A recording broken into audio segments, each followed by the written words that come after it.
டேய் டேய் டேய் அச்சி பைத்தியக்காரா என்னடா எங்கடா போயினுக்குற? டுடே திஸ் பைக் பர்த்டேமா. அதுக்கு ஸ்கூலுக்கு கொடி ஏத்த போறேன். யாரு நீயா? என்னடா சொல்ற?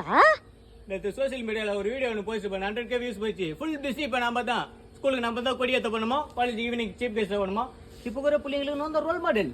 அட பைத்தியக்காரா, இந்த நாட்டுக்காக சுதந்திரத்துக்காக எவ்வளோ பேர் போராடி தன் உயிரே தியாகம் பண்ணிக்கிறாங்க. நேரு மாமா, காந்திஜி, சுபாஷ் சந்திர போஸ் இவ்வளோ பேர் இருக்கிறாங்க.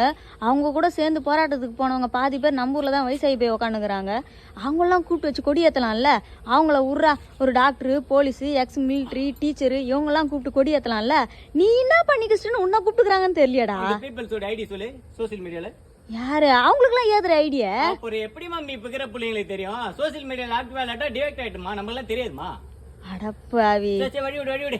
ஏண்டா உன்ன மாரி லூசு பையன் மாரி எதனா போட்டு கிடக்குறதாண்டா உண்மையா உழைச்சி இருக்கிறவனுக்கு கூட இப்ப வெளியே கண்ணுக்கு தெரிய மாட்டானுங்க. லூசு பயலா. இது மட்டும் என்னுடைய 100K பீப்புளுக்கு தெரிஞ்சுன்னு வச்சுக்க, உன்னை முழுசா அப்படி ஜிலோ விட்டு கிளம்பிடுவானுங்க. ஏச்சி இப்ப நீ போனா நான் உன்னை ஜிலோ விட்டுருவேன். மரியாதை வீட்டுல போனாயே. அப்ப என்னோட 100K பீப்புள்ஸ்க்கு என்ன பதில் சொல்ற? கொடியோட மதிப்பே கெடுக்கிறடா. படாபி.